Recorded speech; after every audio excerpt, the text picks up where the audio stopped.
বাস্তবায়ন দেখেননি, আশা করি এবার এটা হবে।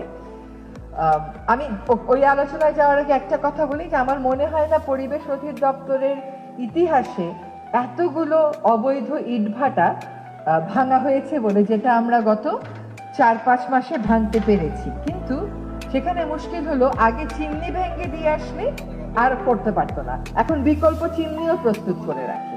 আমরা একদিন ভেঙে দিয়ে আসলে 3 দিনের দিন আবার গিয়ে চিমনি বানিয়ে ফেলে।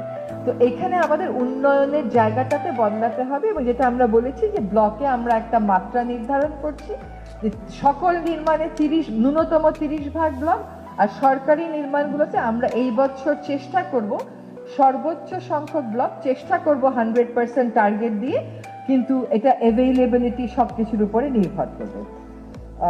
যে সুখবরটা দিতে চাচ্ছিলাম সেটা হচ্ছে কৃষি জমি সুরক্ষা আইন এবং ল্যান্ড জোনিং আইন। এগুলো আপনারা নিশ্চয়ই জন্মের পর থেকেই আমরা শুনে আসতেছি যে বাংলাদেশে এরকম আইন হবে, এটা আর হয় না। কিন্তু এটা নিয়ে আন্তঃমন্ত্রণালয়ে সভা হয়ে গেছে, আরেকটা আন্তঃমন্ত্রণালয়ে সভা করে পাবলিক কনসালটেশনের পরে আশা করি মাস 2-3 মধ্যে কৃষি জমি সুরক্ষা আইনটা আমরা পাশ করে দিতে পারবো।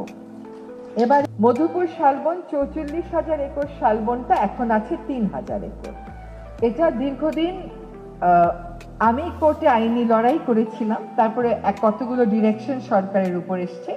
আপনারা জেনে খুশি হবেন, মে মাসের 22 তারিখে আমি মধুপুরে যাব, সেখানে ইউক্যালিপটাস গাছ 150 একর থেকে সরিয়ে 150 একরে শালবন লাগিয়ে দেওয়ার কাজটা শুরু করব। এবং মধুপুর শালবনে একটা ময়ূর ছিল, যেটা আগে প্রকৃতিতে ছিল, এখন ময়ূর খালি আপনারা জুতে আর সাফারি পার্কে দেখবেন।